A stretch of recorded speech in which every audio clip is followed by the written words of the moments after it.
क्या इन्हीं के पिता के द्वारा पढ़ाई हुई विद्या से उनके पुत्र को बांध करके अपमानित करना ही उस गुरु की श्रद्धांजलि है?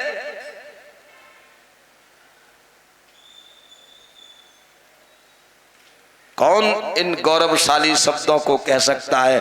स रहस्यो धनुर्वेदा स विसर्गोपसंयम। उस पूरे धनुर्वेद का अध्ययन इनके पिता ने तुमको कराया था। जो विद्या अश्वत्थामा को नहीं दी वो अर्जुन तुमको दी थी। अश्वत्थामा ब्रह्मास्त्र चलाना जानता था, लेकिन ब्रह्मास्त्र को लौटाने की विद्या इनके पिता ने अश्वत्थामा को नहीं दी, तुमको दी। इसीलिए दी थी, इसी दिन के लिए।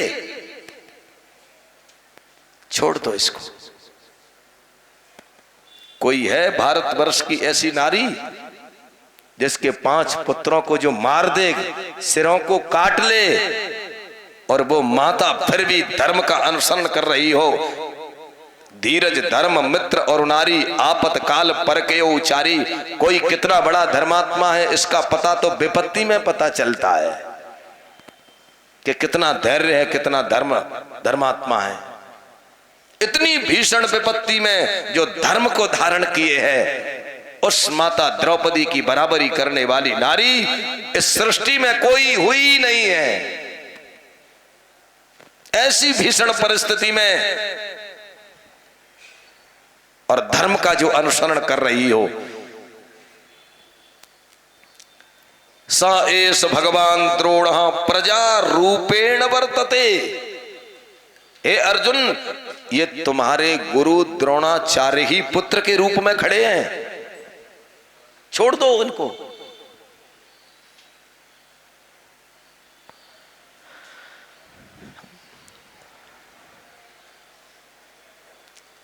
भीम आ गया, भैया तुम छोड़ दोगे तो मैं नहीं छोड़ूंगा। द्रौपदी ने कहा अच्छा तो मैं भी कह रही हूं इसको मार दो, लेकिन मेरी एक शर्त है। अर्जुन, तुम ये सब मेरी प्रसन्नता के लिए ही तो कर रहे हो। तुमने मुझे यही वचन तो दिया है कि तू रो मत, तू जो कहेगी वो करेंगे हम। तुम हमारी प्रसन्नता के लिए ही तो कर रहे हो ये। चलो ठीक है, मैं भी कह रही हूं इसको मार दो, लेकिन हमारी एक शर्त है। बोले क्या? बोले इन 5 को, इस अश्वत्थामा को मारने से अगर मेरे 5 बेटा जिंदे हो जाएं तो इसको मार दो। इसको मारने से मेरे 5 बेटा जिंदे हो जाएं तो मार दो इसको। कहीं ऐसा ना हो कि मैं तो अपने पुत्रों के वियोग में रो ही रही हूं, इसको तुम और मार दो जिससे इसकी एक दूसरी मां और रोए। ऐसा काम मत करो।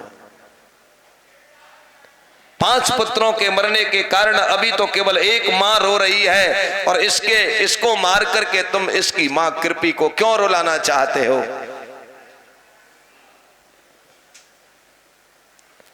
ऐसे गंभीर शब्द कहने की सामर्थ्य किसी द्रौपदी के अलावा आज तक किसी मां के अंदर नहीं आए, जिसके 5-5 बेटाओं को इस तरह से काट दिया हो। उसके प्रति भी इतनी उदारता।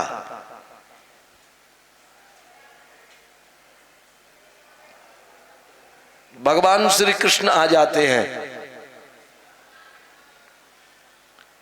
राजा युधिष्ठिर ने द्रौपदी के वाक्यों का समर्थन किया है। बिल्कुल सत्य कह रही है द्रौपदी। धर्म यही है, क्योंकि धर्मराज है ये। जिस धर्म को भीम अर्जुन नकुल सहदेव नहीं जानते हैं, उस धर्म को युधिष्ठिर जानते हैं। युधिष्ठिर ने द्रौपदी के वाक्यों का समर्थन किया है। सत्य कह रही है द्रौपदी, लेकिन भीम मानने को राजी नहीं है। इतने में कृष्ण आ जाते हैं। कृष्ण का मतलब है पांडवों की शंका का समाधान, पांडवों की विपत्तियों के समाधान का ही नाम है कृष्ण। भगवान कृष्ण आ गए। कृष्ण बोले ब्रह्म बंधुर्न हंतव्य आतताई बधारहण मयैवो भयमाप्नातम परिपाह्य अनुशासनम। अर्जुन, ब्रह्म बंधुर्न हंतव्य, ब्राह्मण कैसा भी निकृष्ट हो उसे मारना नहीं चाहिए और आतताई को छोड़ना नहीं चाहिए। आतताई किसे कहते हैं?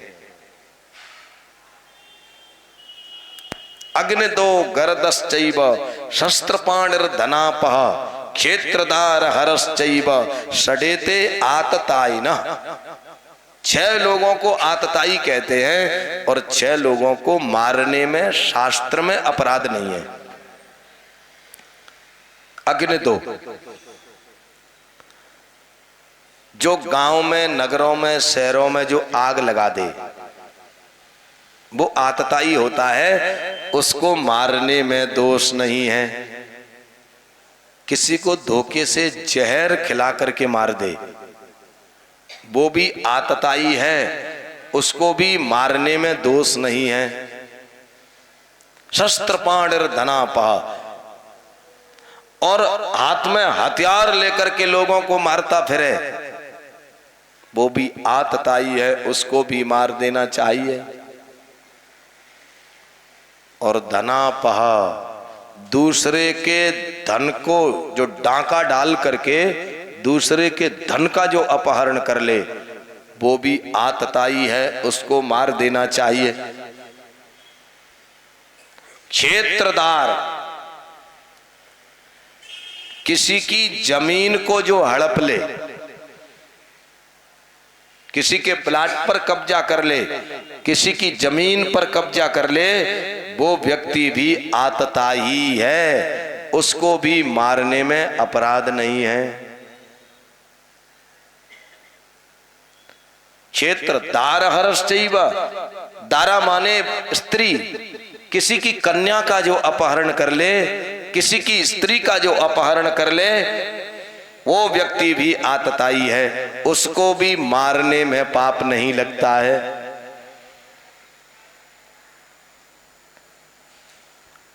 तो भगवान ने कहा कि ब्रह्म बंधुर्न हंतव्य, निकृष्ट से निकृष्ट ब्राह्मण को भी नहीं मारना चाहिए, लेकिन आतताई को नहीं छोड़ना चाहिए।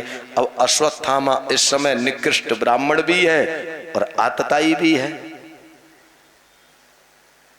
2 हाथ में हथियार लेके हत्या कर दिया है।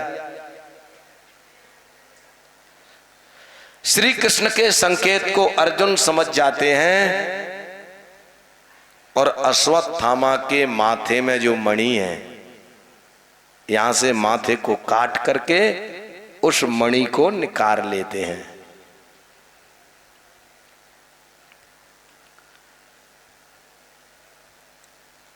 अश्वत्थामा के माथे की मणि को निकाल लिया, ये मणि थी उसके पास में, लेकिन इस मणि का ये सदुपयोग नहीं कर पाए एक दूषित व्यक्ति के साथ रहने के कारण। भगवान शंकर इस लीला से हम सबको संकेत कर रहे हैं। अश्वत्थामा महादेव ही हैं, कोई संशय नहीं है, पुराण प्रमाण है। इस लीला से वो भगवान हम लोगों के लिए संकेत कर रहे हैं। बोले दुर्योधन जैसे दुराचारी का संग अगर मैं ही क्यों ना दूं। इस लीला से भगवान कह रहे हैं दुर्योधन जैसे बेईमान का, दुर्योधन जैसे चरित्रहीन का, जो भरी सभा में एक नारी को नग्न करने के लिए षड्यंत्र करता है, भाइयों की जमीन को हड़प लिया, जो आतताई है, ऐसे दुर्योधन जैसे दुराचारी चरित्रहीन दुष्ट व्यक्ति का संग अगर मैं भी दूंगा तो मुझको भी अपने माथे की मणि को गमाना पड़ेगा। इस लीला से भगवान शंकर पूरे भारतवर्ष के लिए संकेत कर रहे हैं। इसलिए दुष्टों के संग से दूर रहो, बेईमान के पक्ष में मत बोलो, दुराचारी के पक्ष में मत बोलो। अगर दुराचारियों का, चरित्रहीनों का आप संग करोगे तो अश्वत्थामा की तरह आपकी भी मणि चली जाएगी। ये कौन सी मणि की बात कर रहा हूं मैं? ये ज्ञान रूपी मणि, ये सबके पास है। कौन है इस दुनिया में जिसके पास ये ज्ञान रूपी मणि नहीं है? सबके पास है ये ज्ञान रूपी मणि। लेकिन अगर हम चरित्रहीनों के साथ में रहेंगे तो हमारा भी चरित्र बिगड़ जाएगा। वो ज्ञान रूपी मणि खत्म हो गई कि नहीं? आपके पास वो ज्ञान रूपी मणि है। आप इसलिए तो मानव हैं, मनन करने की सामर्थ्य जिसके अंदर है, ये पशु के अंदर नहीं है। पशु नहीं जान सकता है मेरा धर्म क्या है, मेरा कर्म क्या है, मेरे जीवन का लक्ष्य क्या है। ये मनुष्य जान सकता है, क्योंकि मनुष्य के पास में ये ज्ञान रूपी मणि है। लेकिन अगर ये मनुष्य दूषित व्यक्तियों का संग करेगा तो इसकी ज्ञान रूपी मणि खत्म हो जाएगी। इस कथा का एकमात्र संकेत यही है। इसलिए अच्छे लोगों का संग करो, पवित्र लोगों का संग करो। जितना जीवन में संग का असर होता है उतना किसी का नहीं होता है। इसलिए अच्छे लोगों का संग करो। अश्वत्थामा ने यही शिक्षा पूरे भारतवर्ष को दी है। अश्वत्थामा तो चिरंजीव हैं। आगे के जो व्यास बनेंगे वो अश्वत्थामा बनेंगे। व्यास एक ही थोड़े ही रहता है। ये 17वें व्यास हैं। आगे जो व्यास बनेंगे वो अश्वत्थामा व्यास बनेंगे, जो वेदों का विस्तार करेंगे, पुराणों का विस्तार करेंगे। कोई साधारण है अश्वत्थामा? लेकिन भारतवर्ष के मनुष्यों को उदाहरण देने के लिए इतनी बड़ी लीला इन्होंने की। इस कथा को गांठ बांध लो, बुरे लोगों का संग मत करो, नहीं तो ये ज्ञान रूपी मणि चली जाएगी।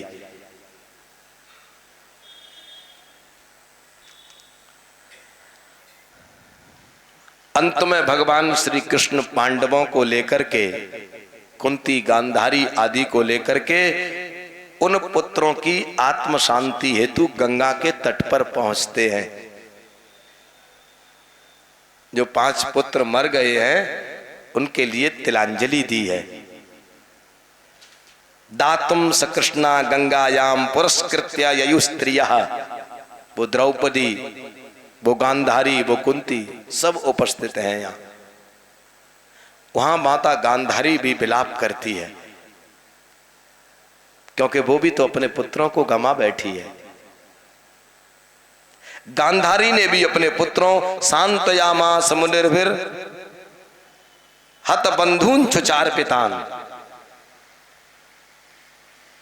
माता गांधारी ने भी अपने पुत्रों का स्मरण करके माता गंगा में अंजलि प्रदान की है।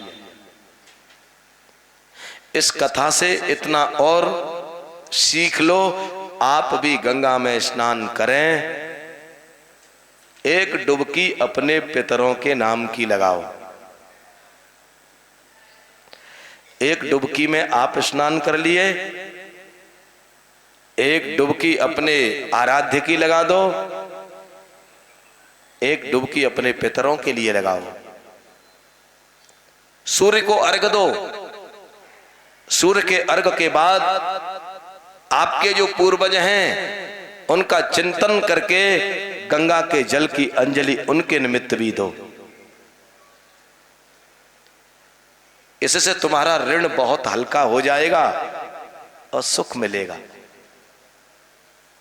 किसी व्यक्ति के ऊपर कर्जा लदा हो तो कितना टेंशन रहता है, और थोड़े थोड़े से उसके कर्जे को चुका दो तो सुख मिल जाएगा। कहते ना भैया, बोले घर में अशांति है तो बोले पितरों की पूजा कर दो, शांति मिल जाएगी। पितरों की पूजा का तात्पर्य यही है, आप उनके लिए अंजलि प्रदान करिए, तिलांजलि दीजिए, उनके लिए पूजा पाठ कराइए, क्योंकि जो पितृ ऋण है आपके ऊपर, वो पितृ ऋण चुक जाएगा, और ऋण चुकने पर सुख मिल जाएगा जब कर्जा रहेगा ही नहीं किसी का। तो इसलिए पितरों के निमित्त भी गंगा में डुबकी लगाओ, ये अवसर आपको भी मिल रहा है। गांधारी, कुंती, द्रौपदी आदि उस तट पर पहुंची हैं गंगा के पर, आप भी तो गंगा के तट पर बैठे हैं, उन्होंने भी स्नान किया है, आप भी तो स्नान कर रहे हैं, उन्होंने भी अपने पूर्वजों का स्मरण करके अंजलि प्रदान की है, ये आप भी करिए। यही इस कथा का मूल उद्देश्य है। इसके बाद भगवान श्री कृष्ण कहते हैं, बुआ जी हमको बहुत दिन हो गए हैं हस्तिनापुर में, अब हम द्वारिका जाएंगे। हमारी पत्नियां हमारी याद करती हैं, हमारी माता हमारी याद करती हैं। तो गंतुम कृतमतिर ब्रह्मन् द्वारकाम रथमा स्थिता उपलेभे विधावंतीम उत्तराम भय विह्वलाम। द्वारका जाने के लिए जब श्री कृष्ण उस रथ पर बैठते हैं तो सामने से क्या देखा, रोती रोती उत्तरा आ रही है, चिल्ला रही है, पाय पाय महायोगिन देव देव जगतपते नान्यम त्वत् अभयम पश्ये यत्र मृत्यु परस्परम। हे महायोगिन, कृष्ण नहीं कहा, कान्हा नहीं कहा, मोहन नहीं कहा, श्याम सुंदर नहीं कहा, योगी कहा।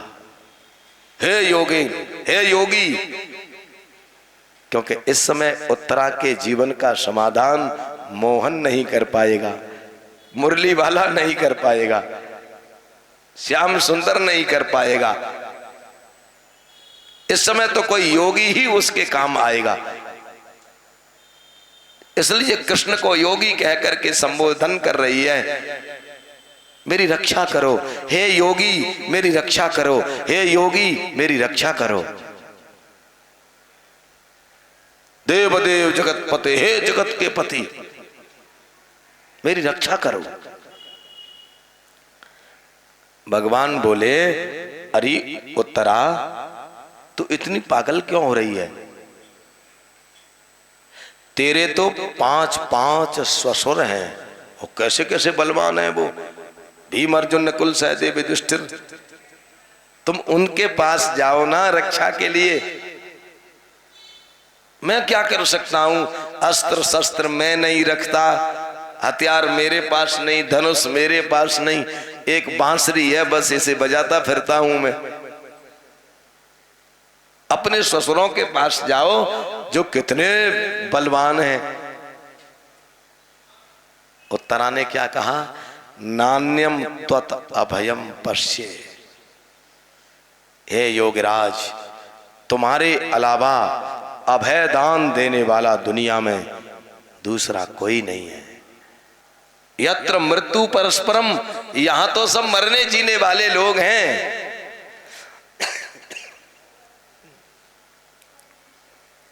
ये मरने जीने वाले लोग मुझे अभयदान कैसे दे सकते हैं? इसलिए मैं आपकी शरण में हूं। भगवान बोले, अच्छा उत्तरा, तुझे मरने से बड़ा डर लगता है? मरने से बचने के लिए तुम इतनी गिड़गिड़ा रही हो? उत्तरा कहती है, नहीं हे योगीराज, मैं अपने प्राणों की भीख आपसे नहीं मांग रही हूं। मैं समझिए मां किसे कहते हैं। उत्तरा कहती है, मैं अपने प्राणों की भीख मांगने नहीं आई हूं आपके पास। मैं भले ही मर जाऊं, लेकिन मां में गर्भो निपात्यताम, मेरा गर्भ बच जाए। मैं अपने गर्भस्थ शिशु की रक्षा की भीख आपसे मांग रही हूं। ये योगराज मेरी मृत्यु 1 घंटे बाद हो, वो अभी हो जाए, मुझे चिंता नहीं है, लेकिन मेरे गर्भ का बच्चा बच जाए बस। मां के लिए इससे बड़ी कोई परिभाषा नहीं है। जिस मां ने अभी देखा नहीं है कि मेरा पुत्र कैसा है, जिस मां ने अभी देखा नहीं है कि ये इस पुत्र ने मुझे 1 गिलास पानी पिलाया है, अभी तो वो गर्भ में है। और गर्भ में रहने वाले उस शिशु के लिए वो अपने प्राणों का बलिदान दे सकती है। मैं भले ही मर जाऊं, मेरा बालक बच जाए, इसी का नाम है मां। आज भगवान कृष्ण सोचते हैं, वाह इतनी ममता, जो अपने गर्भ के बालक के लिए, अगर ये बालक इसकी कोई सेवा मेवा कर देता और फिर कहती तो भी कोई बात थी, अभी तो इस बच्चे से कुछ भी इसने सेवा नहीं ली और उसके लिए प्राणों का बलिदान देने को राजी है। कृष्ण सोचते हैं, जो मां अपने गर्भस्थ शिशु के लिए अपने प्राणों को दे सकती है और उसकी रक्षा की याचना कर रही है, ऐसी मां मुझे कहां मिलेगी पूरी दुनिया में। इसका तो पुत्र मैं भी बन जाऊं, इसके गर्भ का स्पर्श तो मुझे भी मिल जाए, इसके गर्भ में रहने का सौभाग्य तो मुझे भी मिलना चाहिए।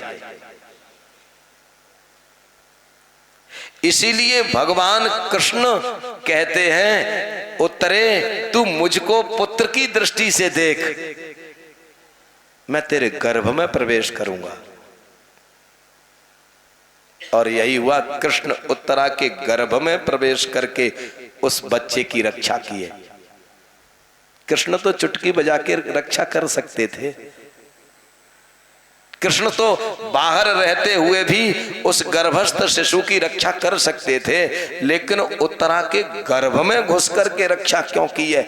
इसीलिए की है क्योंकि कृष्ण ने उत्तरा के विचारों को पढ़ा कि जो अपने गर्भस्थ शिशु के लिए अपने प्राणों को दे सकती है, ऐसी मां के गर्भ में निवास करने का सौभाग्य मुझे भी मिलना चाहिए। इसलिए कृष्ण उसके माता उत्तरा के गर्भ में रहे हैं। उत्तरा के गर्भ में जाना कृष्ण ने सौभाग्य माना है। वो तो बाहर से भी रक्षा कर देते।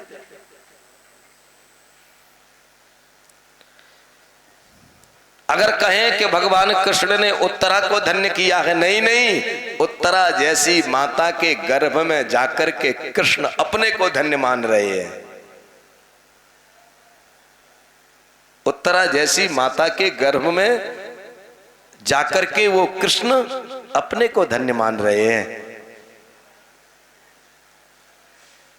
इसलिए तो भगवान का नाम उत्तरायण है। उत्तरायाः अयनम, उत्तरा के गर्भ में जिसने अयन किया है, उस बालक की भगवान ने रक्षा कर दी। तब तो भैया सबरी माताएं वहां इकट्ठी हो गईं, द्रौपदी भी आ गई, कुंती भी आ गई, गांधारी आदि सब देवियां, पांडव सब इकट्ठे हो जाते हैं। और जब बच्चे की रक्षा हो गई है, सब हाथ जोड़ करके कृष्ण की स्तुति कर रहे हैं, कृष्ण की प्रार्थना कर रहे हैं। यथा हृषिकेश कलेन देवकी कंसेन रुद्धात चिरम सुचार पिता विमोचिताहम च सहात्मजा विभो त्वय्येव नाथेन मुहुर्विपत् गणात्। माता कुंती की स्तुति तो बहुत ही सार पूर्वक है। नमस्ये पुरुषम त्वाद्यमीश्वरम प्रकृते परम अलक्ष्यम सर्वभूतानां अंतर्बहिरवस्थितम। कुंती को कितना ज्ञान है, उस कृष्ण की स्तुति कर रही हैं। नमस्ये पुरुषम त्वाद्य, ये आद्य पुरुष, सृष्टि से भी आदि में, हे आद्य पुरुष नमस्ये, आपको मेरा नमस्कार है। हे प्रकृति हे परे, हे प्रकृति से परे, अव्यय अजन्मा, आपको मेरा प्रणाम है। ये कौन कर रही है स्तुति? कृष्ण की सगी बुआ, कृष्ण की सगी बुआ। कुंती भतीजा नहीं कह रही है, हे भतीजे। कुंती ने कृष्ण को भतीजा नहीं माना, क्योंकि कुंती जानती है ये कौन है। दुर्योधन इसीलिए तो मूर्ख था, जो जान नहीं पाया कि ये कौन है। अलक्ष्यम सर्वभूतानाम अंतर बहिरवस्थितम। एक कृष्ण, तुम संपूर्ण प्राणियों के अंदर और बाहर रहते हो, लेकिन अलक्ष्यम सर्वभूतानाम, फिर भी संपूर्ण प्राणियों से तुम अलक्ष्य हो, दिखाई नहीं दे रहे हो। सृष्टि में व्याप्त रहने पर भी आप दिखाई नहीं दे रहे हो। ग्वाल बालों के संग में रहते हो तो उनको लाड़ प्यार दे करके ऐसा कर देते हैं कि ग्वाल बाल तुमको यार दोस्त समझने लग जाते हैं। यशोदा के यहां तुम रहे तो तुमने यशोदा को ऐसा पागल कर दिया, यशोदा नहीं समझ पाई कि ये ब्रह्म है, वो अपना बेटा ही मान करके रह गई। तुझे देखना बड़ा कठिन है।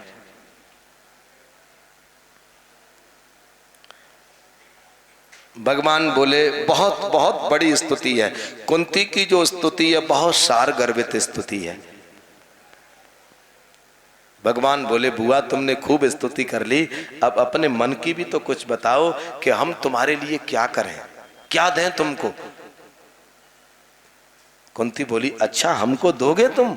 हाँ बुआ मांगो तो सही, तुम बुआ भी हो मेरी, मांगो तो सही। कुंती स्तुति में कहती है विपदः सन्तु नः शश्वत् तत्र तत्र जगद्गुरो भवतो दर्शनं यत् स्यात् अपुनर्भव दर्शनम्। एक कृष्ण अगर तुम मुझे देना ही चाहते हो तो विपत्ति दे दो, मुझे दुख दे दो, मुझे संकट दे दो, आपत्ति दे दो मुझे। भगवान बोली अरे पगली बुआ, या विपत्ति से बचने के लिए कोई गजेंद्र मोक्ष का पाठ कराता है, कोई मंत्रों का जाप करवाता है, हमारे घर में विपत्ति ना आए, संकट ना आए, ग्रहों का जाप करवाता है, और तू विपत्ति मांग रही है? तू बहुत पागल है, तू विपत्ति मांग रही है। और ध्यान देना, एक बुआ अपने भतीजे को स्तुति में क्या कह रही है? तत्र तत्र जगत गुरु, जगत गुरु। बुआ ने कृष्ण को भतीजा नहीं माना, क्योंकि भतीजा मानने पर वो नहीं मिल पाएगा जो जगत गुरु मानने पर मिलेगा। जगत गुरु कह रही है एक बुआ। शिशुपाल जो कृष्ण का जो बुआ का लड़का शिशुपाल, वो कृष्ण को नहीं समझ पाया, बड़ी सभा में विरोध कर देता है। लेकिन ये कुंती बुआ कृष्ण को समझ गई है, ये जगदीश्वर है, ये जगदाधार है। वो जगत गुरु कह रही है, एक बुआ गुरु कह रही है कृष्ण को, जगत गुरु। और वास्तव में जगत गुरु अगर कोई है तो केवल कृष्ण है, केवल राम है, केवल शिव है। दुनिया का कोई व्यक्ति जगत गुरु नहीं हो सकता है। लिखने के लिए भले ही कितने भी चांदी के सिंहासन बनवा लो, ये तो पैसे का काम है। कोई और बड़े पैसे वाला सोने का बनवा लेगा। बड़े बड़े सिंहासन लेकर के जगत गुरु लिखने मात्र से हम जगत गुरु नहीं बन सकते हैं। जगत गुरु बनने के लिए कृष्ण बनना पड़ेगा। एक बुआ कृष्ण को जगत गुरु कह के संबोधित कर रही है। आज तो जगत गुरु की उपाधियों के लिए लड़ रहे हैं। क्या यही समाज के लिए एक अच्छा संदेश है?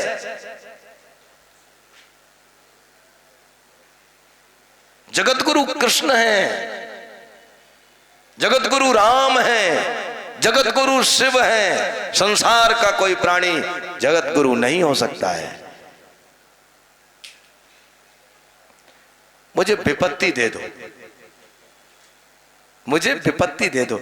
कृष्ण कहते हैं अरे पगली बुआ, या विपत्ति से बचने के लिए लोग उपाय करते हैं, तू विपत्ति मांग रही है। कुंती कहती है हे कृष्ण, तुम मेरे हस्तिनापुर में कब कब आए ये बताओ। जब जब हम पर विपत्तियां आई तब तब तुम दौड़े दौड़े यहां पर आए। जब जब हमारे ऊपर संकट आए, जब जब हमारे ऊपर आफत आई, तब तब तुम दौड़ करके यहाँ पर आए। और मैं विपत्ति इसलिए मांग रही हूं, अगर 2400 घंटे हम पर विपत्ति बनी रहेगी तो हमारा कृष्ण भी 2400 घंटे हमारे घर बना रहेगा। कृष्ण मेरे पास में बना रहेगा। और एक बात मैं और कह दूं, गोपियों की कथा तो है ही, लेकिन कुंती से ज्यादा प्रेम कृष्ण से करने वाली भारतवर्ष की गोपी भी नहीं है। ये केवल मैं भावुकता के शब्द नहीं कह रहा हूं, मैं अधिकांश इस मंच से वही बात कहने का प्रयास करता हूं जो शास्त्र से तालमेल खाती है। कुंती की बराबर प्रेम करने वाली कृष्ण को दूसरी कोई नहीं है, केवल कुंती है। इसका स्पष्टीकरण आगे कथा में हो जाएगा। कुंती कहती है मुझे विपत्ति दे दो। सुख के माथे सिल परे, जो नाम हृदय से जाए, और बलिहारी बा दुख की, जो पल पल नाम जपाए। कहे हनुमंत विपत्ति प्रभु सोई, जब तब सुमिरन भजन न होई।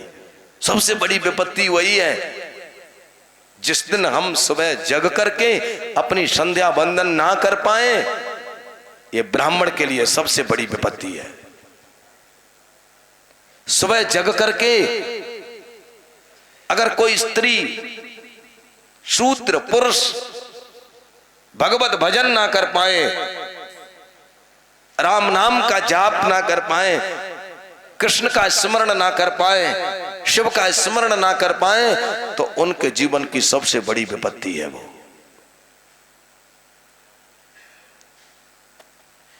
विपत्ति स्मरणम विष्णो हो संपन्न नारायण स्मृति ही। सबसे बड़ी विपत्ति भगवान का विस्मरण है, भगवान को भूलना सबसे बड़ी विपत्ति है। और सबसे बड़ी संपत्ति, आप भगवान की कथा सुन रहे हो, आप भगवान का समय समय पर नाम ले रहे हो, ये सबसे बड़ी संपत्ति है। ऐसे सुख के माथे तो सिल पर है, वो पत्थर लगे बाके माथे जो हृदय से नाम चला जाए। क्यों? अधिकांश सुख पाने के बाद व्यक्ति भगवान को भूल जाता है। एक सुग्रीव की इतनी धुनाई लगाई बाली ने, मार मार करके उसको भूत बना दिया, और उस सुग्रीव की मदद कर दी भगवान राम ने, और ऐश्वर्य को पाकर के वो सुग्रीव राम को भूल गया।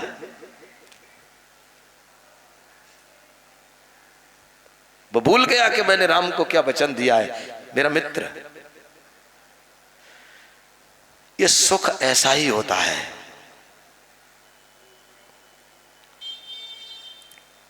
इसलिए भक्तों को भगवान अधिक सुख नहीं देते हैं।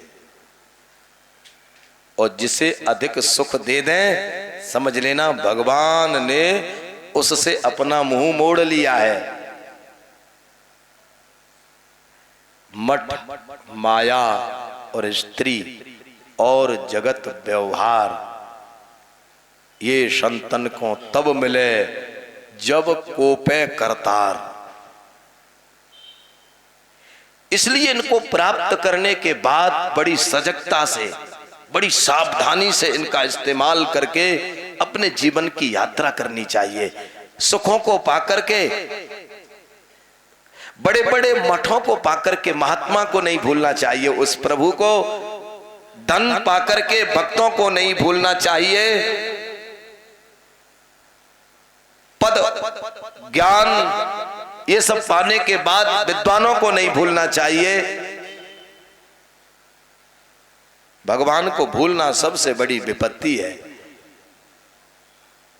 कुंती कहती है मुझे तो विपत्ति दे दो जिससे तुम्हारा स्मरण बना रहे मुझे। सबने स्तुति की है।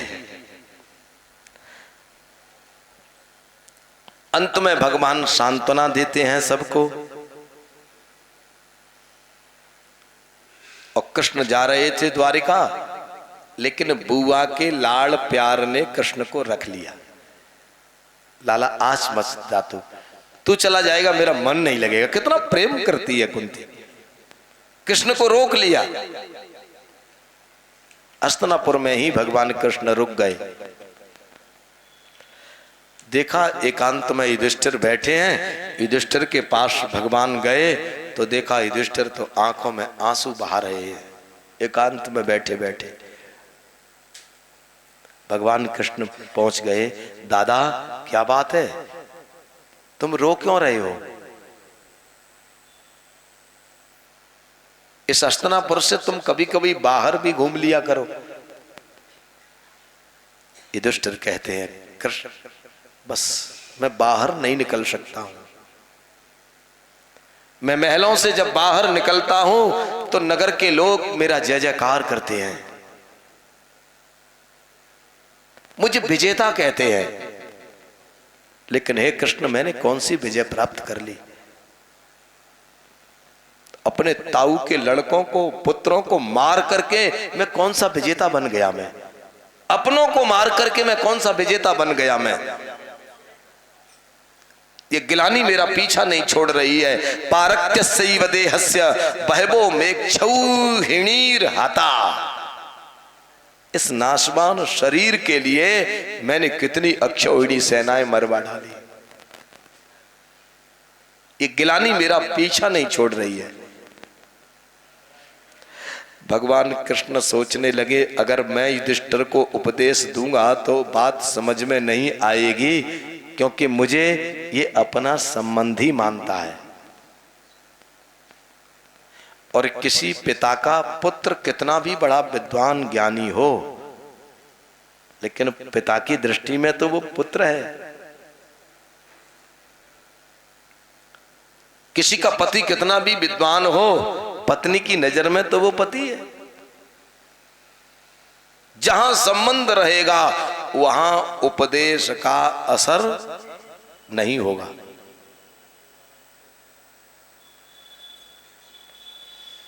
जब तक कृष्ण का अर्जुन का रिश्ते का संबंध रहा तब तक कृष्ण ने गीता जी नहीं सुनाई अर्जुन को। जब तक अर्जुन ये समझता रहा कि ये मेरा साला है, मैं इनका जीजा हूं, तब तक गीता जी नहीं सुनाई। उपदेश तो गुरु और शिष्य के बीच का विषय है, किसी रिश्तेदारों के बीच का विषय नहीं है उपदेश। बड़े बड़े ज्ञानियों से, महात्माओं से रिश्तेदार जो प्राप्त नहीं कर पाते हैं उनको शिष्य प्राप्त कर लेते हैं।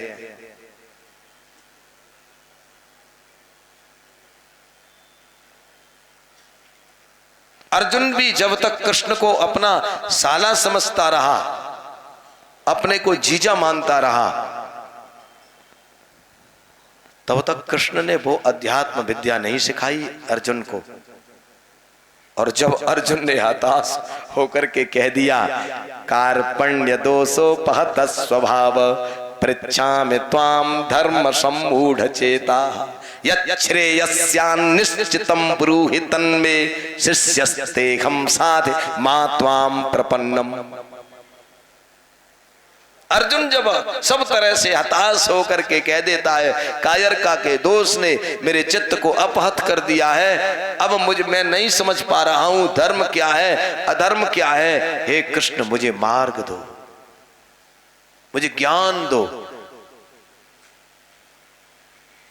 भगवान बोलते हैं, अर्जुन ये प्रश्न तुम किससे कर रहे हो?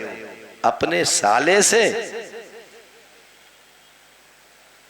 इस प्रश्न को तुम अपने साले से जीजा बन के कर रहे हो?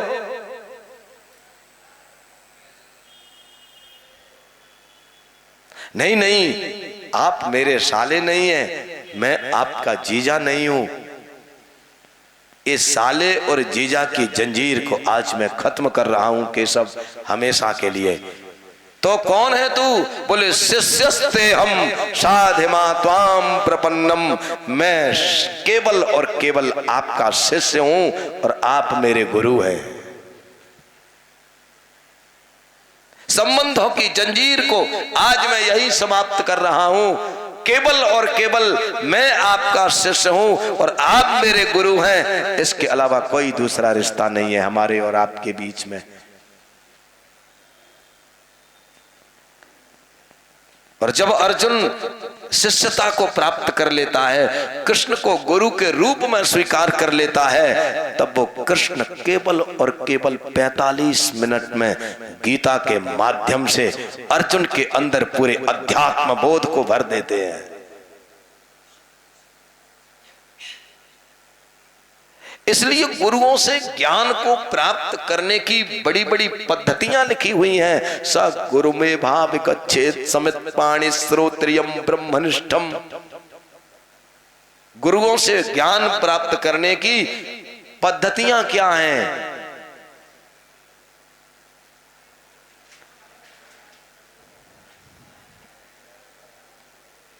तो भगवान कृष्ण मन में विचार करते हैं, युधिष्ठिर को अगर मैं उपदेश दूं तो मेरे उपदेश का असर नहीं होगा, क्योंकि हमारे और इसके बीच में संबंध है, रिश्ते हैं। और युधिष्ठिर ने रिश्ते तोड़े नहीं हैं, इसलिए कृष्ण इनको उपदेश दिलाने के लिए कुरुक्षेत्र के मैदान में पहुंचते हैं, उस स्थान पर यत्र देवव्रतोपतत, जहां पितामह भीष्म बाणों की सैया पर पड़े हैं भीष्म से ज्ञान दिलवाने के लिए। भीष्म के पास पांडवों को लेकर के कृष्ण पहुंचे हैं, भीष्म के चरणों की तरफ खड़े हैं। भीष्म का सिर नीचे लटक रहा है, सामने कृष्ण खड़े हैं, लेकिन फिर भी भीष्म कृष्ण का दर्शन नहीं कर पा रहा है। इस जीव के समक्ष वो परमात्मा उपस्थित हैं, लेकिन फिर भी ये जीव उस ईश्वर को देख नहीं पा रहा है। क्यों? क्योंकि इसका सिर नीचे लटक रहा है। नीचे का तात्पर्य इसकी दृष्टि इस रच की तरफ है, पृथ्वी की तरफ है, संसार की तरफ है। सामने कृष्ण खड़े हैं, फिर भी भीष्म देख नहीं पा रहे हैं, उनकी दृष्टि जगत में है, संसार में है। सज्जनों ध्यान देना, जब तक हमारी दृष्टि जगत में रहेगी, जगत की वस्तुओं में आसक्त पागल बन के रहेगी, तब तक पास में खड़े हुए कृष्ण को भी हम देख नहीं पाएंगे। इस जीव के सबसे समीप अगर कोई है, इस जीव के सबसे पास में अगर कोई है, तो केवल ईश्वर है। ईश्वर से ज्यादा नजदीक इसका बेटा भी नहीं है, इसका भैया, इसकी पत्नी, इसका पति, कोई भी नहीं है। ईश्वर सबसे ज्यादा नजदीक है इसके। फिर भी ये जीव इन आंखों से उसे देख नहीं पा रहा है।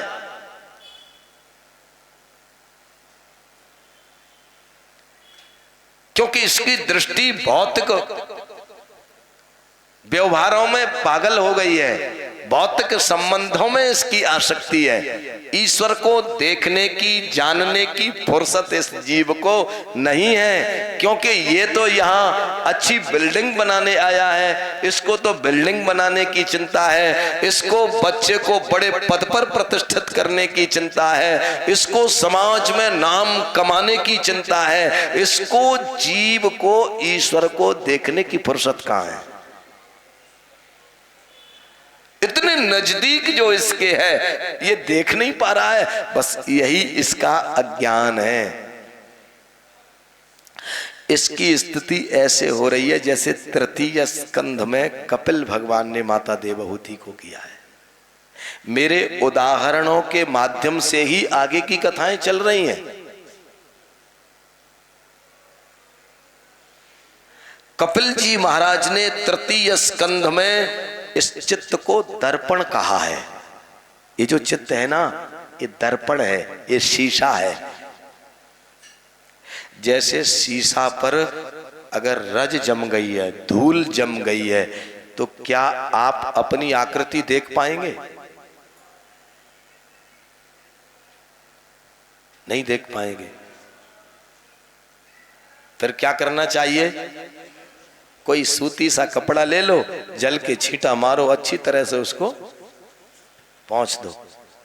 शीशा के ऊपर से, दर्पण के ऊपर से जब वो रज हट जाएगी, धूल हट जाएगी, आपकी आकृति स्पष्ट दिखाई दे जाएगी।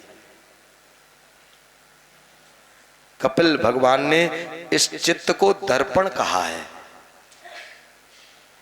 जैसे दर्पण पर धूल जम जाए तो आकृति नहीं देख पाते हैं, ऐसे ही आपके चित्त में अगर काम, क्रोध, मद, लोभ, मोह, ईर्ष्या, द्वेष, वासना, विकार, प्रपंच रूपी धूल अगर जम गई है तो इस चित्त में रहते हुए भी उस ईश्वर का साक्षात्कार नहीं कर पाओगे।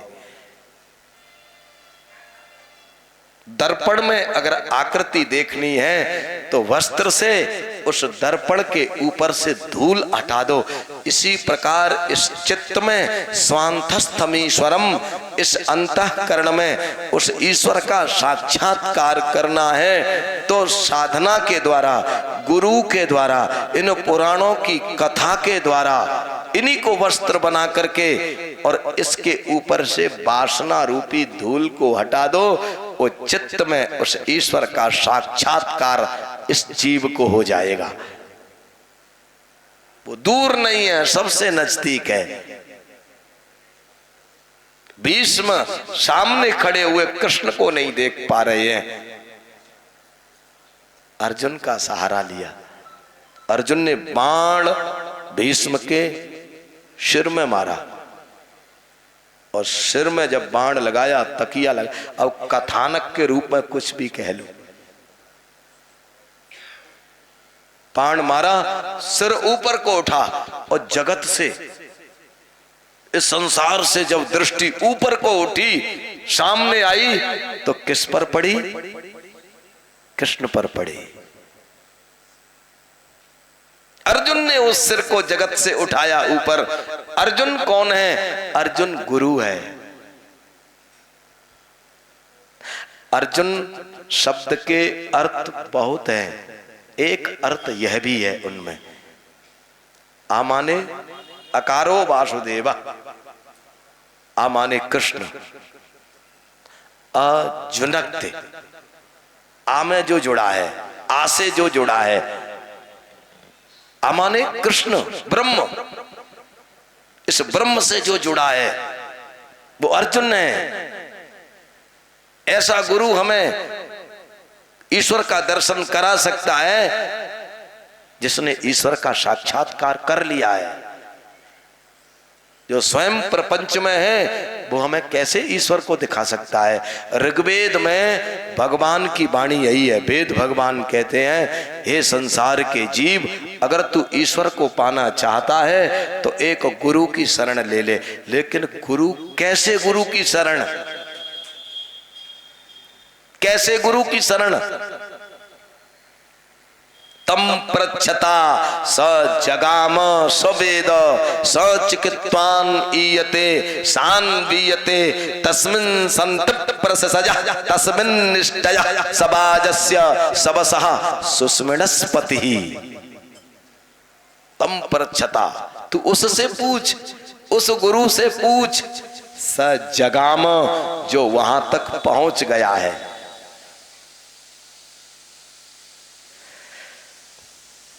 जिसने रास्ता देखा नहीं है कहीं का, किसी को ऋषिकेश जाना है और हमसे पूछे ऋषिकेश जाना है, अब मैं तो तब बता सकता हूं जब मैंने रास्ता देखा। मैंने ऋषिकेश ही नहीं देखा है तो रास्ता कैसे बता सकता हूं मैं? तम पृच्छता, इसलिए हे संसार के जीव, तू उससे पूछ। स जगाम, जो वहां तक पहुंच गया है, उसके पास जाने का जो रास्ता जानता है। स वेद, जिसने उसको जान लिया है, उससे तू पूछ। वो तुझे ईश्वर के पास पहुंचाएगा। जिसका स्वयं का जीवन प्रपंचों से भरा है, जिसका स्वयं का जीवन आडंबरों से भरा है, जो पद प्रतिष्ठा के लिए लड़ रहे हैं, जो गुरु, जो उपाधियों के लिए लड़ रहे हैं, जो सिंहासनों के लिए लड़ रहे हैं, जो संप्रदायों के लिए लड़ रहे हैं, उनके पास जाकर के हम ईश्वर को पूछें, क्या वो बता सकते हैं?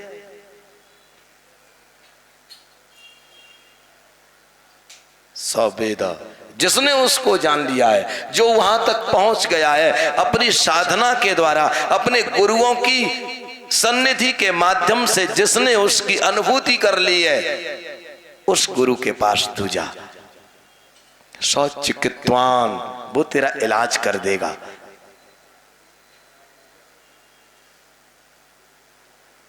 ऐसे विशिष्ट गुरु जब जीवन में आएंगे तब हमें मार्ग मिलेगा।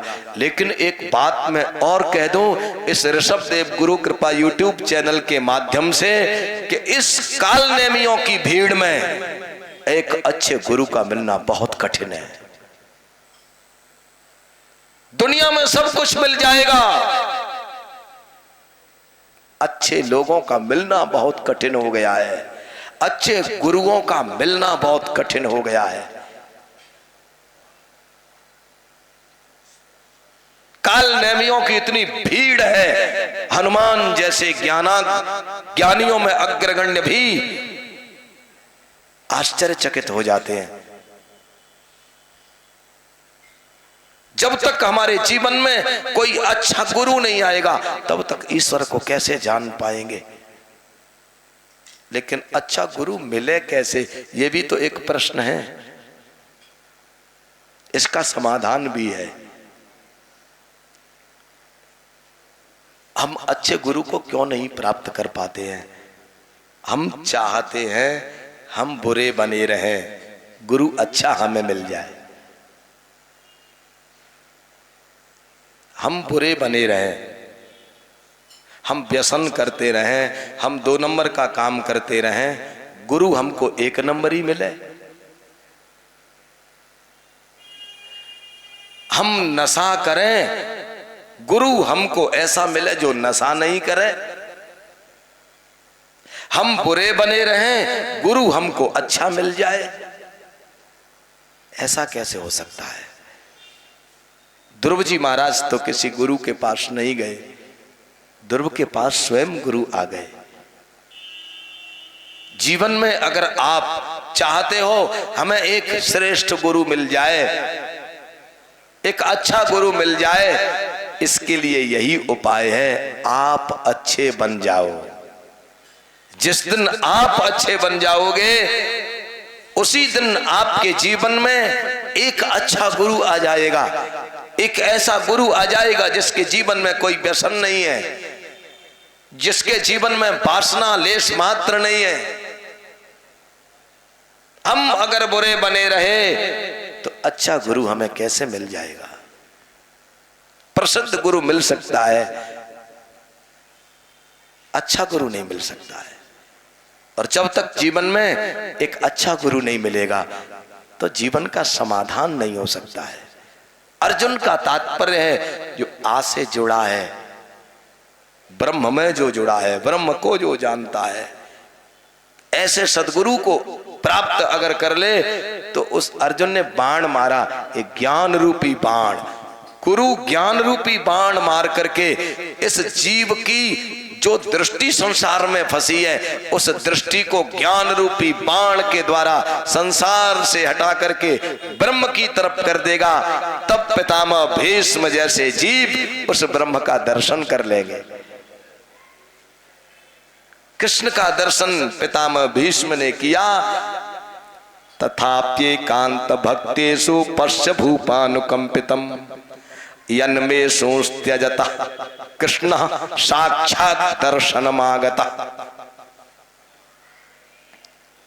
आज पितामह भीष्म कहते हैं, हे कृष्ण, अब तक तो मैंने तेरी सरलता, तेरी दयालुता पुराणों में पढ़ी थी, पुस्तकों में पढ़ी थी कि कृष्ण बहुत दयालु है, लेकिन आज मैं प्रत्यक्ष देख रहा हूं कृष्ण कितना दयालु है।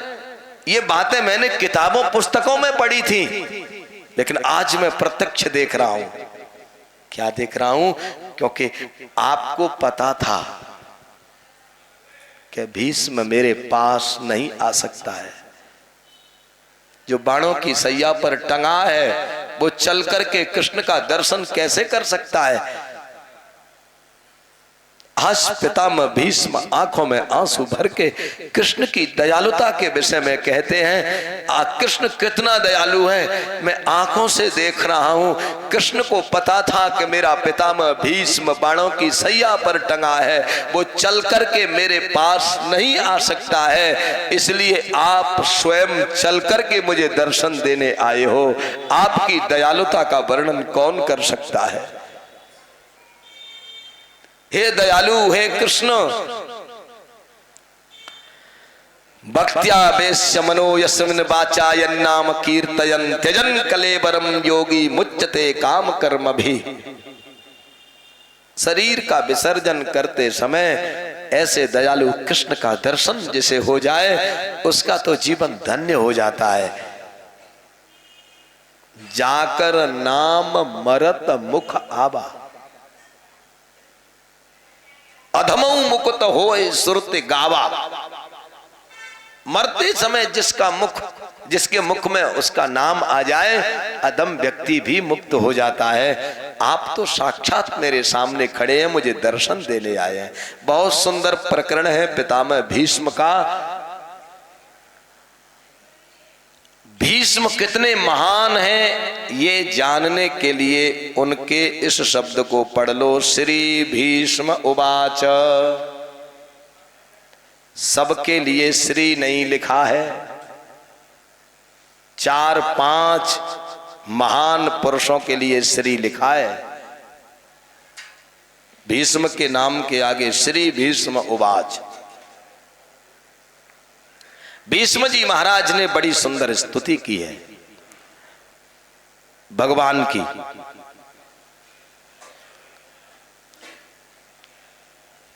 द्रौपदी आदि की वेदना को दूर करने के लिए उपदेश भी दिए, राज धर्म, स्त्री धर्म, मानव धर्म।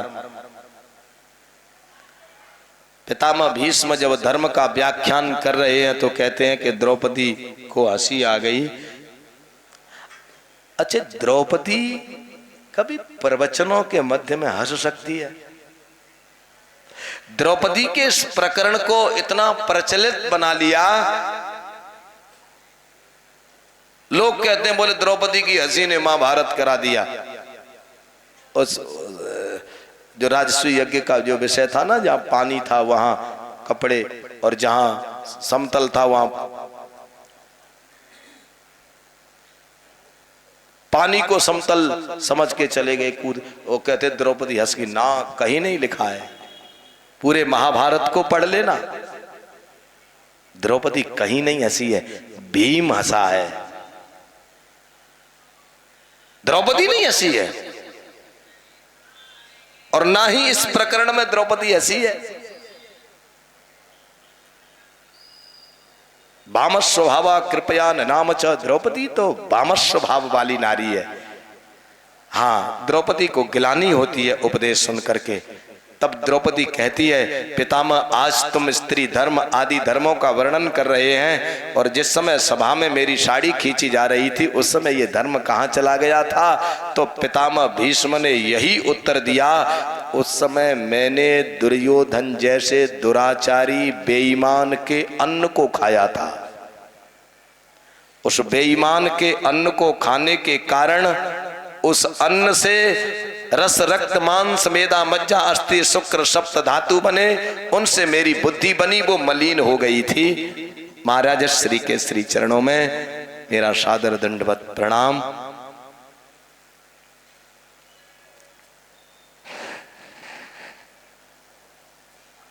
बहुत बड़ी कृपा। कथा के विषय में दक्षिणा की चर्चा हो रही कि वो आश्रम है वहां तो, और संतों की कथा है, लेकिन मैं अनुभव कर रहा हूं ये एक आध्यात्म तरंग में जो समय बीत रहा है, क्या इससे बड़ी कोई दक्षिणा हो सकती है? एक भगवती भागीरथी के इस पावन पुनीत तट पर बैठ करके पुराण के माध्यम से उस ईश्वर की अध्यात्म तरंग तक हम हिलोरे खा रहे हैं, क्या इससे बड़ी कोई दक्षिणा हो सकती है? इतनी बड़ी दक्षिणा महाराज श्री ने प्रदान कर दी, तो भौतिक दक्षिणा की कोई चिंता ही नहीं है। और रही बात आप लोग ये जो फूल पत्ता जो भी चढ़ाते हैं, पर्याप्त है मेरे खर्चे के लिए, रोटी आप दे ही रहे हैं, आप रुपया भी काफी दे देते, लेकिन इस अध्यात्म तरंग में जो आनंद की अनुभूति मैं कर पा रहा हूं, इसकी बराबरी दुनिया की कोई दक्षिणा नहीं कर सकती है। स्वांत सुखाय तुलसी रघुनाथ गाथा, बस यही एकमात्र उद्देश्य है हमारा। हमने अपने YouTube चैनल के माध्यम से उस व्यक्ति को धड़ाके से उत्तर दिया था जिसने ये बात कही थी, ये तो इन लोगों का व्यापार है, सुदामा के चरित्र से चावलों को इकट्ठा करके ले जाते हैं। हमने अपने इस YouTube चैनल के माध्यम से उसके पास तक बात पहुंचाई, ये बात दोबारा मत कहना, ये भारत वर्ष है, इस भारत वर्ष में ऐसे ऐसे महात्मा हैं जिनकी दृष्टि मात्र से जल करके राख हो जाओगे। इस भारत वर्ष में ऐसे ऐसे वक्ता हैं जिन पर दोषारोपण करने मात्र से विनाश हो जाएगा। सबको एक दृष्टि से आकलन नहीं करना चाहिए। ये वसुंधरा है ये। तो महाराज श्री की सबसे बड़ी ये दक्षिणा रही, भगवती माता भागीरथी के इस तट पर एक अध्यात्म तरंग के माध्यम से उस ईश्वरीय सुख की अनुभूति हमको करा दी। आप आनंदित हो रहे हैं, ये आपका विषय है, लेकिन मैं अपने मन की तरंग को कहां तक ले जा रहा हूं, ये मेरा विषय है। मुझे क्या प्राप्त हो रहा है ये मैं जानता हूं, आपको क्या प्राप्त हो रहा है ये मैं नहीं जानता, आप जानते हो।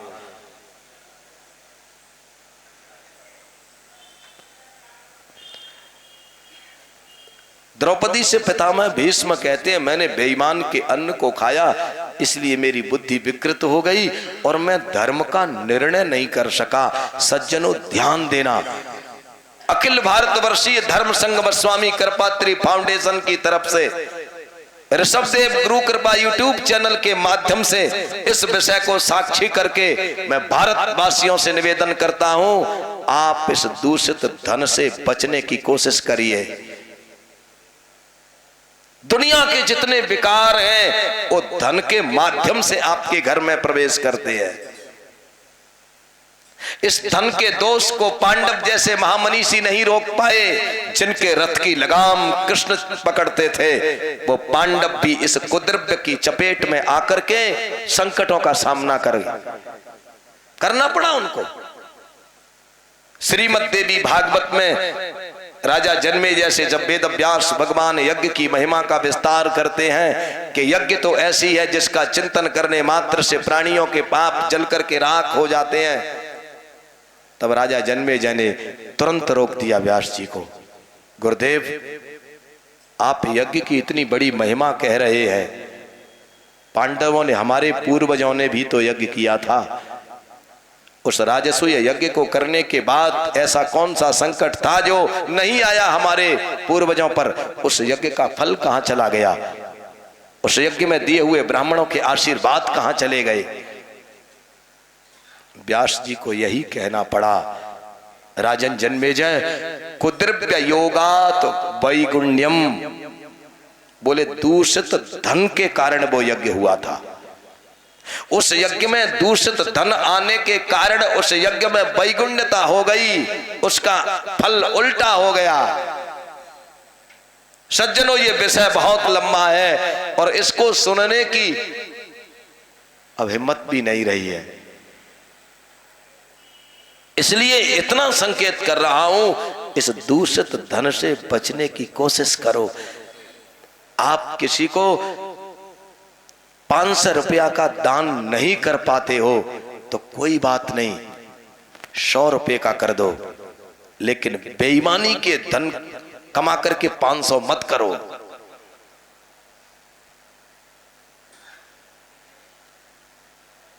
आज तक इस सृष्टि में इस धन के दोष को कोई रोक नहीं पाया है, बचिए इससे। दुनिया के जितने भी विकार हैं धन के माध्यम से हमारे घर में घुसते हैं, इसलिए बचने की कोशिश करिए। अपनी आवश्यकताओं को कम कर दो। 1000 की हम साड़ी पहनते हैं, वहां 500 की खरीद लो।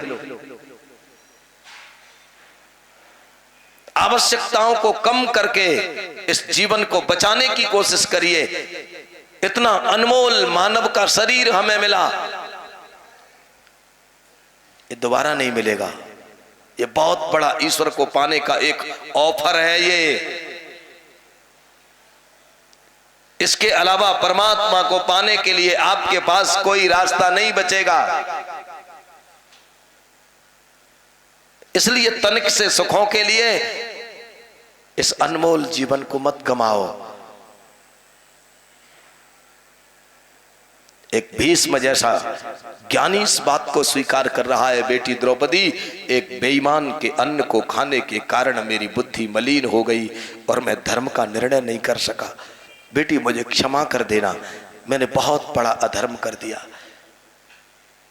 अंत में पितामह भीष्म पुष्पिताग्र छंद में कृष्ण की स्तुति करते हैं। पुष्पिताग्र छंद, पुष्पित अग्र,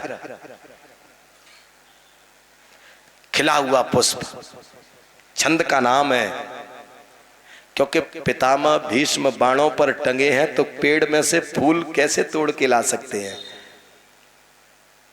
तो पुष्पिताग्र छंद को, इस छंद को ही पुष्प मान के वो समर्पित कर रहे हैं। इतिमतिरुपकल्पिता वितृष्णा भगवती सात्वत पुंगवे विभूम्नि ससुखमुपगते क्वचिद विहर्तुम प्रकृतिमुपेयुषि यद्भव प्रवाह। पितामह भीष्म ने पुष्पिताग्र छंद में स्तुति की। इति मत रूपकल्पिता वितृष्णा, हे कृष्ण, इस वितृष्णा, विगता तृष्णा, मैं अपनी इस मति को समझने के लिए ऐसा कह लो कि भीष्म कह रहे हैं मैं अपनी बुद्धि रूपी बेटी को तुम्हें समर्पित कर रहा हूं, मेरी इस बुद्धि को अपने चरणों में लगा लो। मना मत करना, क्योंकि मेरी जो बुद्धि है ना वो वितृष्णा है, इसमें कोई तृष्णा नहीं है। हम और आप भी भगवान में बुद्धि लगाने की कोशिश कर रहे हैं, लेकिन हमारी बुद्धि में तृष्णा है, कुछ चाहत है, कुछ मिल जाए हमें। मेरी बुद्धि वितृष्णा है, इसमें कोई भी तृष्णा नहीं है, पवित्र निर्मल मेरी बुद्धि है, आप इसे अपने चरणों में लगा लो। बहुत सुंदर स्तुति की। अंत में सोनतः श्वास उपारमत, अपनी अंतिम श्वास का विसर्जन भीष्म ने भगवान कृष्ण में कर दिया है। आज अपने पूरे जीवन की आहुति पितामह भीष्म ने कृष्ण में कर दी है, शरीर पड़ा रह गया। जो सौभाग्य जिनके 100 बेटा थे उनको नहीं मिला, जो सौभाग्य जिस सगर के 60,000 पुत्र थे उसको नहीं मिला, वो सौभाग्य जिस भीष्म के एक भी बेटा नहीं था, जो नैष्ठिक ब्रह्मचारी था, उसको मिल गया। सगर के 60,000 पुत्र होने पर भी ऐसी अंत्येष्टि क्रिया नहीं हुई। धृतराष्ट्र के 100 पुत्र होने पर भी वो अंत्येष्टि क्रिया नहीं हुई जो पितामह भीष्म की हुई। भीष्म की अंत्येष्टि क्रिया किसने की? भीष्म का दाह संस्कार साक्षात धर्मराज युधिष्ठिर ने किया। बड़े बड़े पुत्र वालों को जो सौभाग्य नहीं मिला, वो एक भीष्म जैसे ब्रह्मचारी को मिल गया। इसके बाद भगवान श्री कृष्ण बुआ आदि से निवेदन करते हैं और द्वारिका के लिए प्रस्थान करते हैं। समय कितना हो गया? 6 बज गए। 2-4 मिनट और चल रहे। सोच रहे हैं भगवान को द्वारिका तो पहुंचा ही दें, उनकी पत्नियां, उनके बच्चे सब प्रतीक्षा कर रहे हैं। तो भगवान अब अपनी बुआ से कहते हैं, बुआ जी अब हमको मत रोकना, हम द्वारिका जाएंगे। बुआ जाकर के छुप जाती है। कुंती नहीं देख सकती है कृष्ण को जाते हुए। कल के प्रकरण में आप सुनोगे तब जान लोगे कि कुंती से ज्यादा प्रेम करने वाला कोई नहीं था कृष्ण को। भगवान कैसे भी अर्जुन साथ में चल पड़ा। अर्जुन कैसे रहे कृष्ण के बिना? जो आसे जुड़ गया है वो कैसे कृष्ण के बिना रह सकता है? रथ पर बैठ गया, कृष्ण मैं तो साथ में जाऊंगा। भगवान द्वारिका की तरफ चल पड़े हैं। द्वारिका वासी अति प्रसन्न हैं। नगर वासियों ने पूरे नगर को सुंदर सजा दिया है। गलियों में पुष्प बिछा दिए हैं, इत्र का छिड़काव कर दिया है। कृष्ण के इस चरित्र पर कितने लोग कलंक लगाने का प्रयास करते हैं, लेकिन कृष्ण अच्छे थे बुरे थे इसका परिचय तो द्वारिका के लोगों से पूछो। पूरी द्वारिका में प्रजा का एक नागरिक भी कृष्ण के विरुद्ध नहीं है, और लोग चैनलों पर चिल्ला रहे हैं ये कैसा ब्रह्म है, स्त्रियों के साथ नाचता है, इसको ये लोग भगवान मानते हैं। हमारा कृष्ण तो ऐसा है जिसको किसी ने कलंकित नहीं किया। उस द्वारिका का एक एक नागरिक कृष्ण के दर्शन की प्रतीक्षा में खड़ा है। पूरे नगर को सजा लिया है। आनर्तान स उपप्रज्य सुवृद्धान जनपदान स्वकान दद्भौ दरबरम तेषाम विषादम समयन्निव। और भगवान कृष्ण द्वारिका के समीप पहुंचते हैं तो वो सुंदर शंख भगवान बजाते हैं, शंख की ध्वनि करते हैं। और शंख की ध्वनि को जब द्वारिकावासी सुनते हैं उनमें उल्लास भर जाता है। हमारा कृष्ण आ गया, पुत्र प्रसन्न हो जाते हैं, हमारे पिताजी आ गए। कृष्ण की पत्नियां आनंदित हो जाती हैं, जल्दी जल्दी दौड़ती हैं। जिसके माथे पर बिंदी नहीं है वो जल्दी से बिंदी लगा लेती है, जिसकी मांग में सिंदूर नहीं है वो सिंदूर भर लेती है, सुंदर श्रृंगार कर लेती है। हमारा प्रीतम आ रहा है। यही पद्धति थी। पहले पति कहीं बाहर चला जाता था तो माताएं श्रृंगार नहीं करती थी,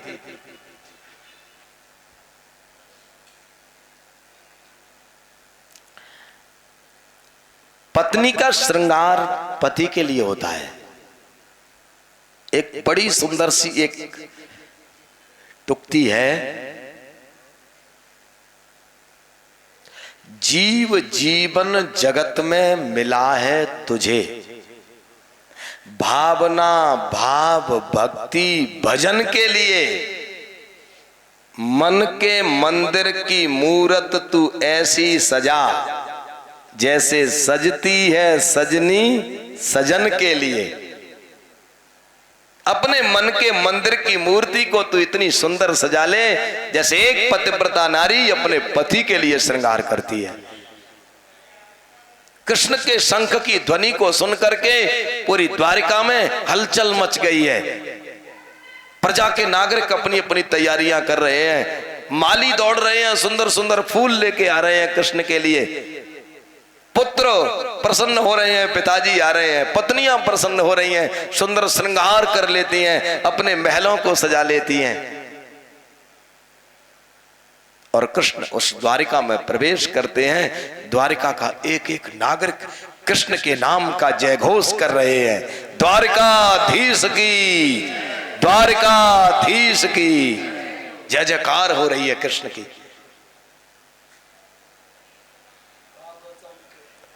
प्रजा का, पूरी द्वारिका की प्रजा का एक भी नागरिक उनका विरोध नहीं कर रहा है, और नास्तिक लोगों के पेट में दर्द हो रहा है। ये बातें मैं इसलिए कह रहा हूं, बार बार चैनलों पर सुन सुन करके हम हैरान हैं, पता नहीं क्या क्या कह रहे हैं। भगवान द्वारिका में पहुंचते हैं तो सबसे पहले किसके पास पहुंचे, ये प्रश्न जानना जरूरी है। सबसे पहले किसके पास पहुंचे भगवान? सबसे पहले किसके पास गए? बेटाओं के पास गए, पत्नियों के पास गए, या किसके गए हैं? हाँ, बस यही कृष्ण की संस्कृति है। भगवान श्री कृष्ण सर्वप्रथम अपनी माता के पास गए। प्रविष्टस्तु गृहं पित्रो परिस्वक्तस्व मातृभि बबंदे शिरसा सप्त देवकी प्रमुखा मुदा। सबसे पहले भगवान कृष्ण इतने महीनों बाद हस्तिनापुर से आए हैं, अपने माता पिता के पास गए हैं। अच्छा, अगर अब कोई व्यक्ति काफी दिनों बाद छुट्टियों पर घर आए तो सूटकेस कहां जाएगा? पहले सब बड़े समझदार हैं, मैंने कहा भी नहीं, सब समझ गए। श्रीमती जी के यहाँ जाना भी चाहिए, लेकिन छत पर जाने के लिए प्रथम सीढ़ी का आश्रय लेना पड़ेगा। ये माता पिता ही तो इस सीढ़ियों का, इस छत का आधार है। ये नहीं होते तो ना पत्नी मिलती ना पुत्र मिलते। इसलिए इनको लांघ करके मत जाओ, इनका स्पर्श करके जाओ, इनका आदर करके।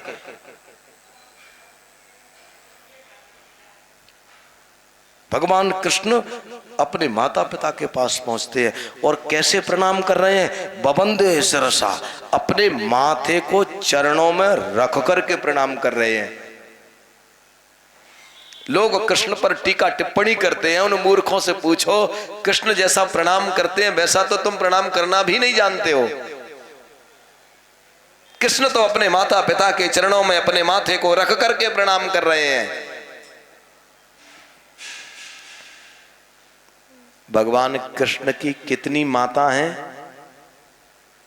कितनी मां है? 2। भगवान कृष्ण की 7 माता हैं। बबंदे शिरसा सप्त, वसुदेव जी महाराज की 7 पत्नियां थीं, रोहिणी आदि।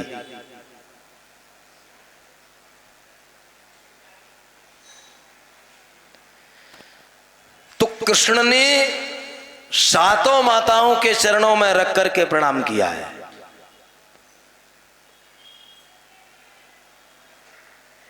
परिवार में अगर रहना सीखना है ना तो कृष्ण से सीखो। अगर वो कृष्ण अपनी माता देवकी के चरणों में माथे को रख के प्रणाम कर देते और माताओं को वैसे ही प्रणाम कर लेते तो उन माताओं के हृदय में क्या बीत थी, उनको गिलानी होती ना।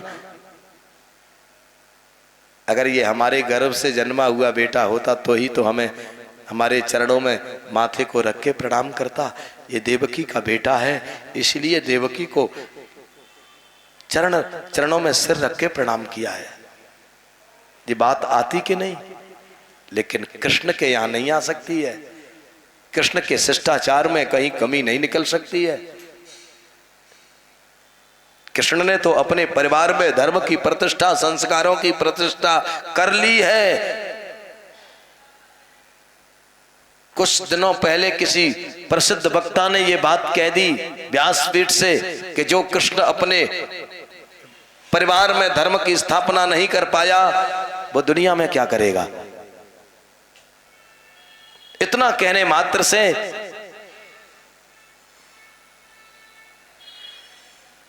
इतने प्रसिद्ध वक्ता की दुर्दशा हो गई। ब्रजवासियों ने ब्रज में घुसने तक नहीं दिया। कौन कहता है कि कृष्ण के घर में प्रतिष्ठा नहीं है धर्म की? कौन कहता है कि कृष्ण का परिवार संस्कारी नहीं है?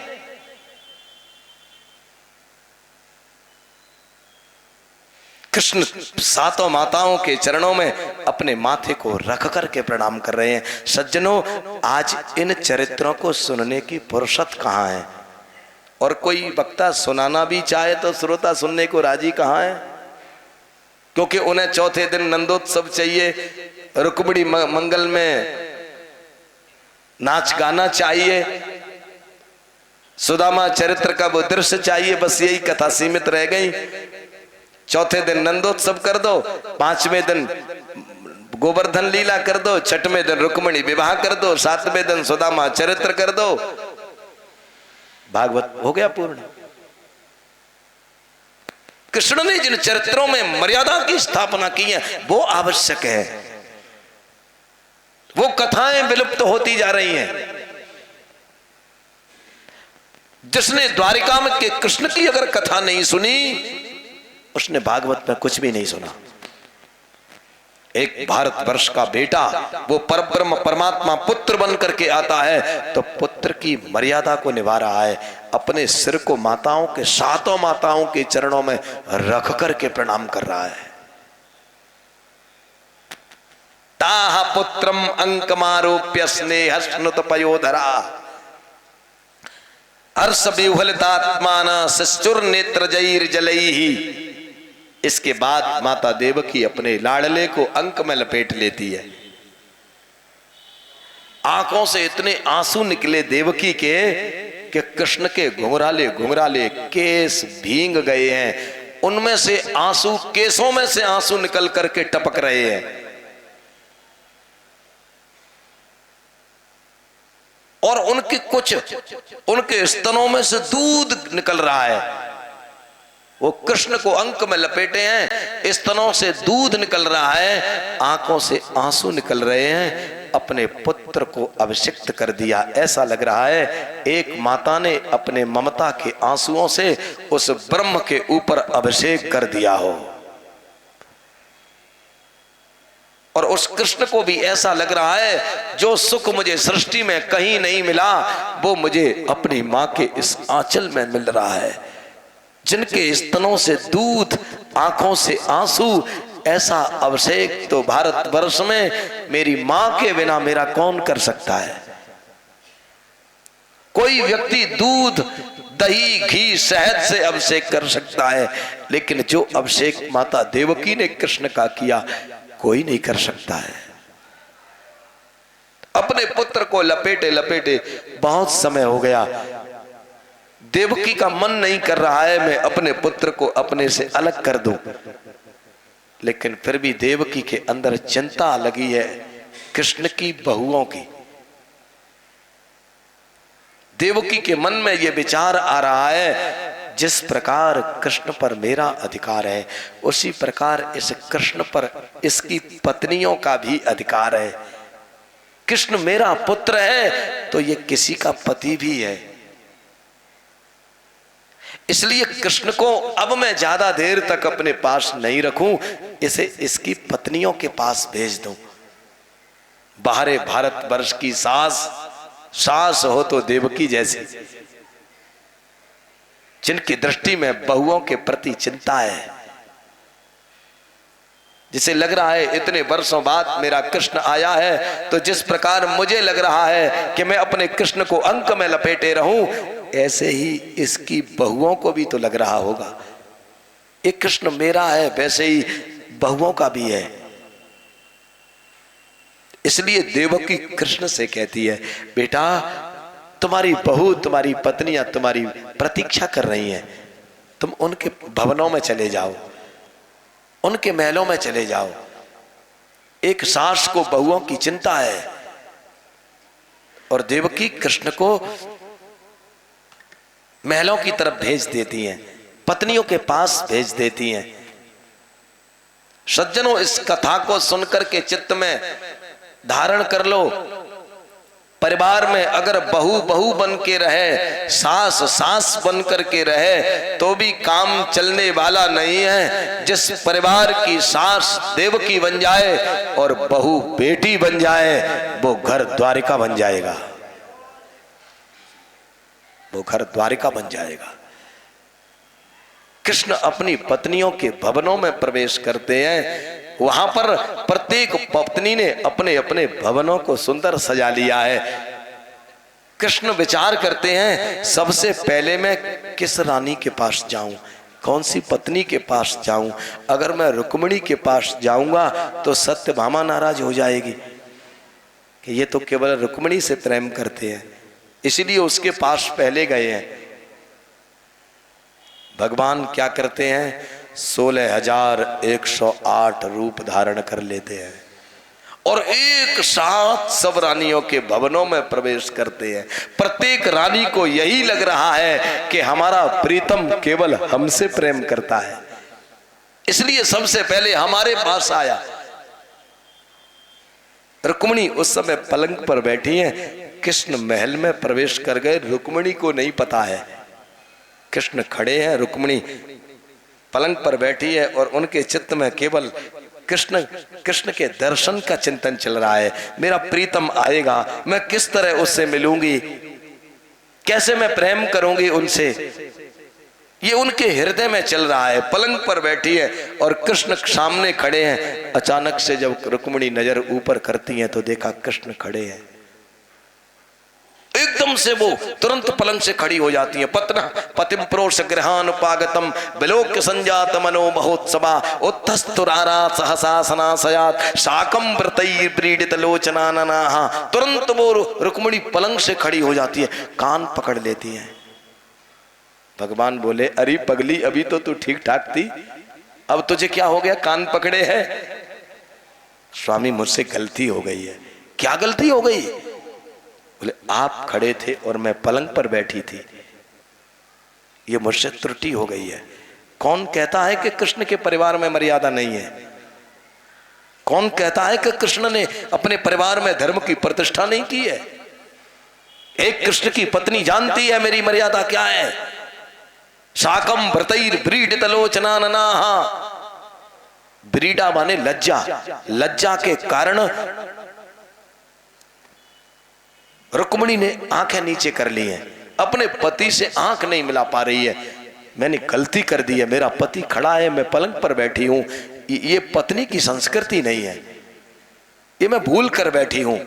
आप विचार करिए, कृष्ण की पत्नी भी संस्कारों को जानती है, कृष्ण की पत्नी भी धर्म को जानती है, तो क्या कृष्ण के परिवार में धर्म की प्रतिष्ठा नहीं है? कृष्ण के परिवार में तो धर्म की प्रतिष्ठा है, लेकिन कृष्ण के इन चरित्रों को पढ़ने की और सुनाने की फुर्सत नहीं है। हम केवल कृष्ण के उस रास लीला के चरित्र तक सीमित रह गए। रासलीला के सहारे बस नाच लो गा लो और बस हो गई रासलीला, हम यहां तक हम सीमित हो गए। नहीं, कृष्ण मर्यादा पुरुषोत्तम है, कृष्ण मर्यादा पुरुषोत्तम है। कृष्ण के एक भी चरित्र में कहीं मर्यादा का खंडन नहीं है, बस हमारे समझने में कहीं ना कहीं कमी रही होगी। आज भगवान कृष्ण द्वारिका में आ जाते हैं, पुत्रों को, पत्नियों को, माताओं को, परिवार को, सबको प्रसन्न किया है और आज भगवान द्वारिका में ही निवास कर रहे हैं। और कल सृष्टि आदि का उपक्रम, देवहूति, आकुति, प्रसूति, इनके संवाद, ध्रुव, प्रहलाद चरित्र, इस सुबह की बेला में संपन्न होंगे और शाम के समय नंदोत्सव, भगवान कृष्ण के अवतार की कथा। आज कथा का यही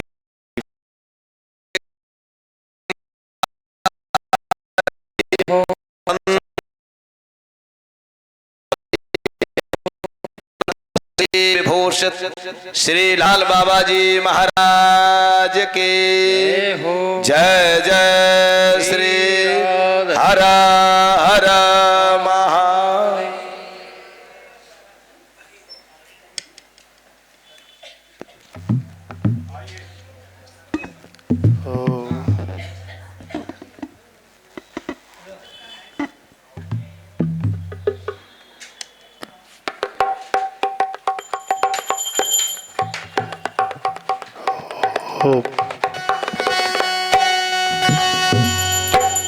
ओ श्री भागवत भगवान की है आरती, पापियों को पाप से है तारती। भागवत भगवान की है आरती, पापियों को पाप से है तारती।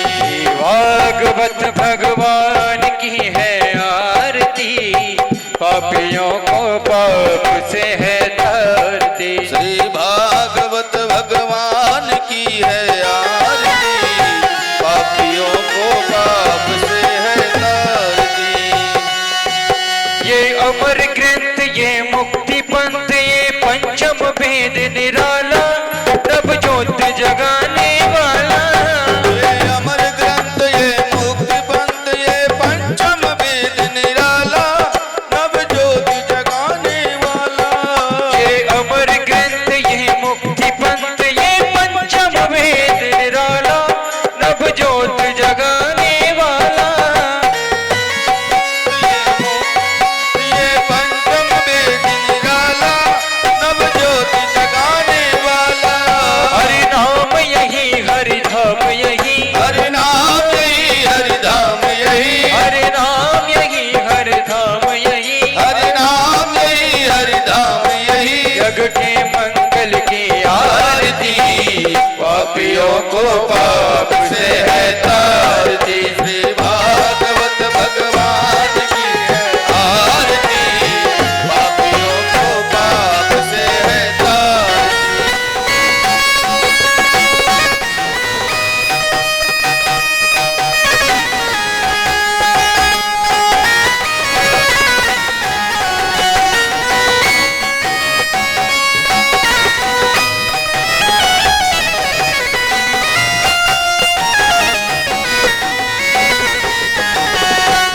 ये शांति गीत पावन पुनीत, पापों को मिटाने वाला, हरि दर्श कराने वाला। ये शांति गीत पावन पुनीत, पापों को मिटाने वाला, हरि दर्श कराने वाला। ये शांति गीत पावन पुनीत, पापों को मिटाने वाला, हरि दर्श कराने वाला। ये शांति गीत पावन पुनीत, पापों को मिटाने वाला, हरि दर्श कराने वाला। ये सुख करनी है दुख हरनी, ये सुख करनी है दुख हरनी, ये सुख करनी है दुख हरनी। ये सुख करनी है दुख हरनी। श्री मधुसूदन की आरती, पापियों को पाप से है तारती, भागवत भगवान की है आरती, पापियों को पाप से है तारती।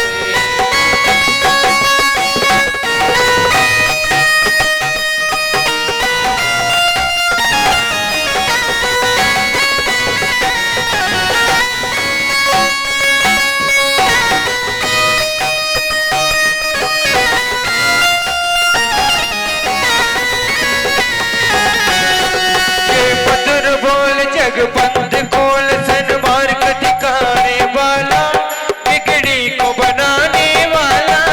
ये मधुर बोल जगपंथ खोल सन्मार्ग बताने वाला, बिगड़ी को बनाने वाला।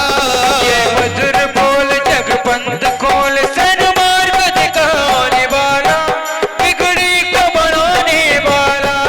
ये मधुर बोल जगपंथ खोल सन्मार्ग दिखाने वाला, बिगड़ी को बनाने वाला।